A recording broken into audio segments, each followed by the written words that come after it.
What is going on, everybody? You got Tone here, bringing you my ICBA Season 1 Week Number 6 battle against UTurnCrobat and his new London Zoroarks. So, we're coming off of a tough 3-0 loss in our last battle against Alpha Lycanroc and Golden State War Turtles, and looking to rebound, trying to get back on the winning path here. So, here we are with our match against new London Zoroarks, who took over for Tesla Mouse, who couldn't finish the season due to personal reasons, so all the best to him. So here we are playing against the new London Zoroarks and his team, consisting of he has Protein Greninja, Excadrill, Latios, Sylveon, Rhydon, Alolan Ninetales, Braviary, Rotom, Vaporeon, Typhlosion, and Mienshao, with his Z eligible mons being Protein Greninja, Latios, and Zoroark. I mean, not Zoroark, and Typhlosion. I'm sorry. He had Zoroark prior, but he dropped it a couple of weeks ago. So the main thing, one thing to know is about the team that he has as a whole is the fact that he doesn't really have much in terms of getting up Stealth Rock. His only two Stealth Rock users are Excadrill and the Rhydon, and I figured one of them was going to have to be coming to check my Staraptor, and I assumed at the most part it would be the Rhydon, and of course he did in fact bring Rhydon, which made the most sense. Considering Excadrill doesn't really have much of a good matchup, even though Excadrill does, Ironhead can beat my Piloswine down, I can beat my Kyurem, but Ironhead won't take out both of them in one hit, and then Earthquake or Earth Power does a crap ton to Excadrill in return. And of course I have Celesteela, which can hard wall Excadrill in the first place, so didn't make much sense for him to bring Excadrill because of those factors. And on top of that, Rhydon just made a lot more sense because he didn't, I'm pretty sure the last thing he wanted is to have Staraptor Brave Bird his entire team to hell and back. So with that being said here, I'm just going to run on the team that I brought in this matchup. First and foremost, I do have Celesteela, very straightforward, standard Spadef, fully specially defensive set of Leech Seed Protect, Heavy Slam, and Earthquake with the leftovers. This is basically my check to the Latios, and special attack in general, bar Rotom. And just to note, there were two Pokemon on his team that I didn't want to see in this matchup. He didn't bring one of them, which was the Braviary. Braviary was the reason why I couldn't bring Crocodile or my Granbull. I could have brought Crocodile like a Choice Scarf Moxie set, but I didn't want to be so painfully obvious that I'm Moxie, not Intimidate. And the other Pokemon was Rotom because I just didn't really have much. I had plenty of ways of dealing with Rotom between Infernape, Kyurem, and the like, but Rotom as a whole was kind of iffy in my head in terms of prepping, because my main switching to Rotom is Mega Venusaur until I see that he's not like a Trick Choice Scarf variant, and if he's not Trick Choice Scarf, Will-O-Wisp can cripple my Piloswine, which is why I was hesitant to bring Piloswine in this battle. But Piloswine's finally making its debut for the team, with the very standard Stealth Rock, Ice Shard, Icicle Crash, and Earthquake. Running a sort of mixed defensive spread here. I EV'd my Piloswine to live a Leaf Storm from a Rotom from full HP 100% of the time, barring a crit. Next up is my Choice Scarf Kyurem with Ice Beam, Dragon Pulse, Flash Cannon, and Earth Power. Earth Power was kind of a throw-on because I didn't really think I needed the added coverage, because Ice Beam still does a crap ton to his team.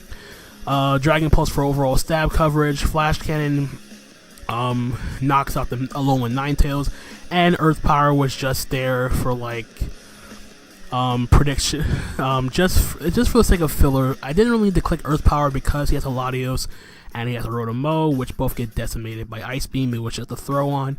I considered putting Endeavor because I know from the fact that I felt this though from the beginning. I knew he would bring Spike Stack the minute I saw his team was, he had Rhydon for set up Stealth Rock, and then he had Spikes on Greninja.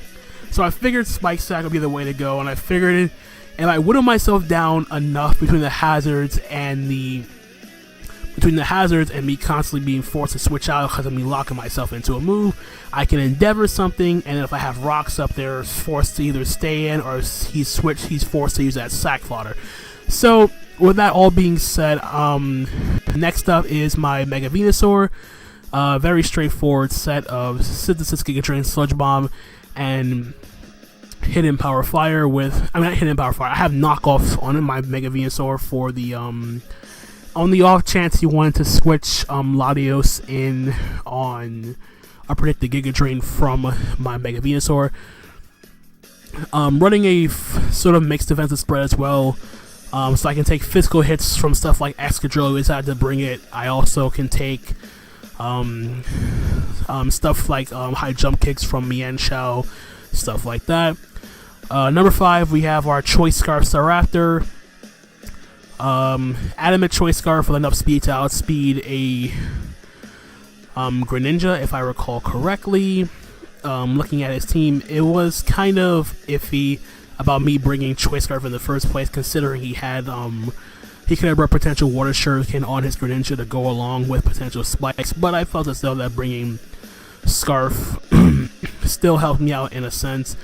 With U-Turn, Close Combat, Bravery, Double Edge, and lastly we have a Choice Bandit Infernape with Flare Blitz, Close Combat, Mach Punch, and U-Turn, with enough speed to outspeed a non-Scarf Mienshao. So the reason why I went Bandit on my Infernape over something like Life Orb is the fact that if he brought Vaporeon does not get 2-shot by Close Combat without some prior damage, and it wasn't a guarantee I was going to get Stealth Rock up, considering looking at his team. It kind of pressures my Piloswine very, very easily, considering he has High Jump Kick Mienshao, potential Water Stab on Greninja. He could potentially have been Surf Latios, definitely Leaf Storm Rotom-Mow, and Rhydon can whittle it down and take any super effective ice attack from my Piloswine with relative ease, especially considering it's not an attack investment. So figured I'd slap on the Choice Band on my Infernape, simply because it made the most sense, at least in my eyes. He didn't really have much of a good switching to a Bandit Infernape, judging from looking at the team that he brought.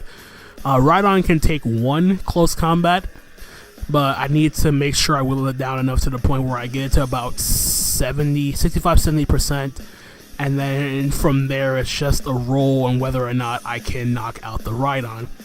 So looking at his team, looking at his potential lead matchup, the Mienshao did make the most sense, considering that nothing on my team wants to switch into a Reckless High Jump Kick, and with me having used Mienshao in the IBL, I know how much Choice Scarf Reckless High Jump Kick Mienshao can be a pain for a team that doesn't have a fighting resist.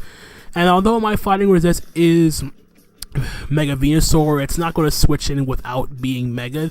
So I decided to lead off my Celesteela here and try to see if I can catch him off guard by forcing him to go for High Jump Kick right away.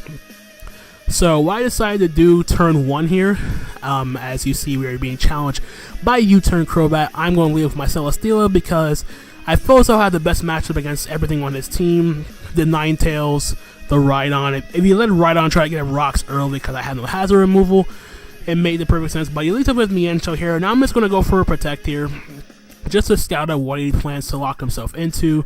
I have a feeling because he leveled with Mienshao, it would be Scarf. I would do the exact same thing. He is just going to fire off a U-turn here.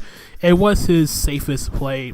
I have no reason to switch out here. I'm just going to go for Heavy Slam here just to get some damage off on something incoming, whether it be the Greninja or the Rotom, as he decided to go out into the Rotom here. I'm going to fire off a Heavy Slam here. Now, because I don't have Flamethrower on my Celesteela, I'm not going to be doing much damage to this Rotom-Mow here, but nonetheless, it is damage nonetheless. Now, I don't see an item here, and I'm thinking in the back of my head, okay, this has to be it's probably his Choice Scarf Rotom-Mow. He's just going to go for a Will-O-Wisp here, and that pretty much confirms to me that he wouldn't be Choice Scarf Will-O-Wisp. So I'm going to go and double out. I'm going to go, not really double out, I'm going to switch out into my Mega Venusaur, to take the potential Will-O-Wisp here, and he's just going to go for a safe Volt Switch here. So that was a solid play on his part here, because he knew I wasn't going to Piloswine, fearing he would double Will-O-Wisp in my face. So he's going to go out into Air United his Latios, and I am like, okay, I am not staying in, trying to take a second move for anybody. And he's going to pull a double switch here back into his Rotom here, predicting me to go back into my Celesteela, because Celesteela is my dedicated Latios response. So he makes a nice double there, predicting my Celesteela, but it does. I'm going to go for the Protect here just to see if he's going to go for the Volt Switch again. It was kind of a waste of a turn there because the Volt Switch was so painfully obvious, and I didn't gain nothing there by stalling out a turn. So rinse and repeat. I'm going to go into my Kyurem this time, hoping he would go for the Volt Switch or Will-O-Wisp. I don't mind either, or he's going to Volt Switch this time. It's probably not the best idea for me to go into my Kyurem, because Kyurem does put in a lot of work against his team. And he's going to go right out into his Mienshao, I'm fearing the high jump kick. I'm 100% positive he's Scarf. I don't want to take any chances. I'm going to go back into my Venusaur here, and he's going to predict that and go for another U-turn. So this sort of playstyle does become the bane of my existence for this team, at least, simply because of the fact that I can't do much when it comes to Volt Turn, especially with a team as bulky as mine trying to balance it out here a bit. So he's going to pull another double here, and this time he's going to go out into his Greninja. As I believe I do go back out into my Celesteela here, as painfully obvious that I didn't want to, but out comes Celesteela. So now, here was the first mistake for me. I go for Protect just to see if he'll go for Hidden Power Fire here. He takes advantage of that and goes for Layer of Spikes. And I'm saying to myself, okay, there was absolutely no reason to Protect there, because I knew he would have Spikes on this Greninja. Spike Stack makes the most sense against a team as bulky as mine and with no Wish support. So now I made a dumb play number 2 and go for Heavy Slam here, thinking he'll go for a second Layer of Spikes, but he goes to go for the HP Fire. And willows down my Latios check, and he reveals he's Life Orb, so he's not Z Greninja or anything like that. So I go for Heavy Slam here. Should have went for Earthquake here, predicting the HP Fire this time. Or even if he went for another Layer of Spikes, I figured it would make the most sense, because Earthquake is doing the most damage to his Greninja because Heavy Slam is resistant. So now we get the second Layer of Spikes, predicting me to go for the Earthquake so he can live the next attack. So now he has 2 layers of Spikes up on my side of the field, and I have no way to get rid of it. I'm just going to fire up an Earthquake here. One turn too late, as because he switched back to being a ground type, he's going to live the the Earthquake no problem. And it does give him a chance to go for another Hidden Power Fire here. I probably should have made this play and switch on to Mega Venusaur, but considering I hadn't Mega'd yet, Hidden Power Fire would hurt like hell.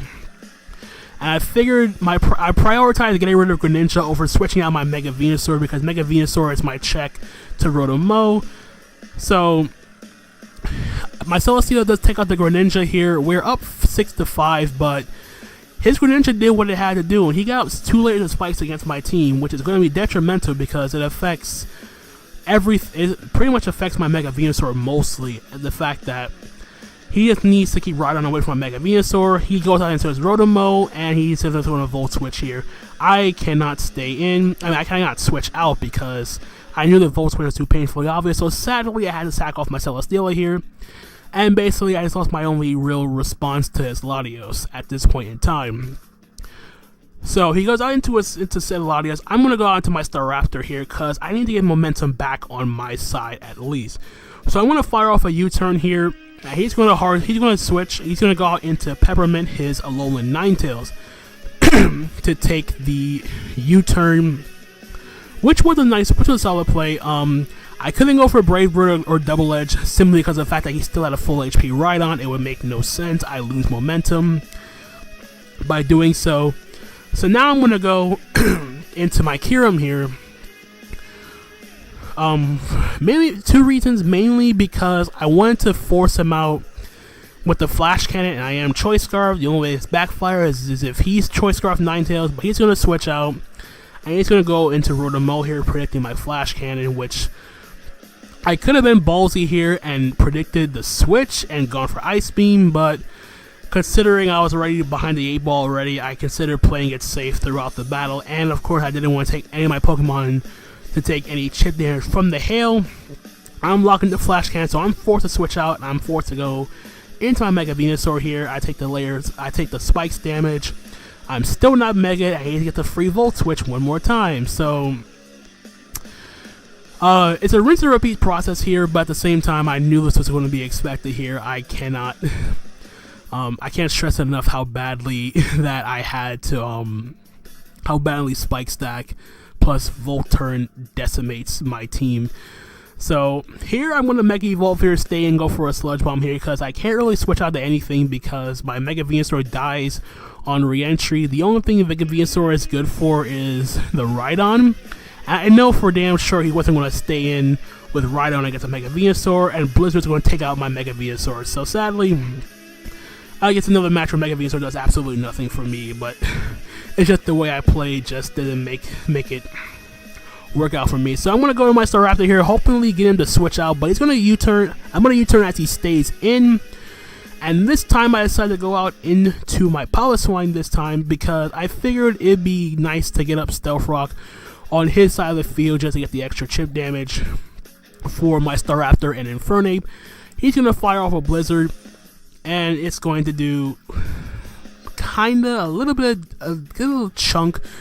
It's going to go for a Moonblast here, so it confirms he's not Scarf or anything. He gets a use of special attack drop, and I'm going to go for my Rocks here, get him up. I need the chip damage here. Now, since I see him switch moves, on the off chance he was Encore along with Ninetales, I went for Ice Shard here. Now, it seems kind of redundant to do this, but I didn't want to be Encore into Stealth Rock here and then have Ninetales have its way, so I do predict the Encore on the Alola Ninetales, as now I'm locked into Ice Shard. I can't switch out because I don't want my Kyurem to take a Moonblast. I don't want anything on my team taking a Moonblast at this point. So I'm essentially just forced to stay in and trying to get as much chip damage off on this Ninetales as possible. So I get off one more Ice Shard here before I eventually drop to the next Moonblast from this Ninetales. And it does give me the opportunity afterwards to go out into I go out into my Infernape here after my Piloswine drops. But the main job for it was to get up Rocks, which it did. In comes my Infernape. And now I'm kind of hoping that I win some sort of speed tie or something like that. And for some reason I do, because Alola Ninetales is naturally faster than Infernape by 1 base point. I'm only creeping Jolly Mienshao, and for some reason I outsped it. I'm not going to complain about that. Infernape gets a kill. So in comes the Rhydon here. I'm at -1 defense. Earthquake's going to knock the crap out of me. And I need Infernape for the priority, so I'm going to go hard into my Staraptor here. Hopefully he didn't click Stone Edge, but he makes a safe play, gets up his Rocks. So now my Staraptor is going to be affected by the entry hazard damage, as well as my Kyurem and my Infernape taking Rocks and 2 layers of Spikes. I'm going to fire off a close combat here just to get some damage off on this Rhydon for my Infernape or my Kyurem. And he's going to go for the Roar here, which made the most sense.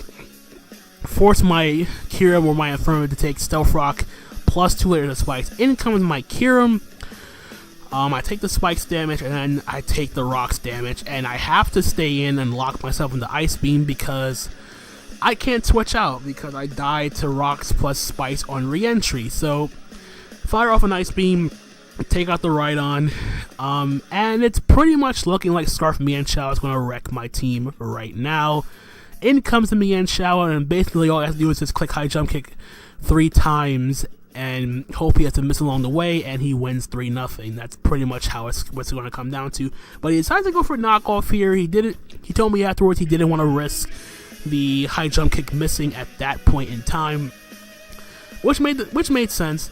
But because his Rhydon's gone now, I can go out into my Staraptor here. I'm going to click Brave Bird because he has no flying resist.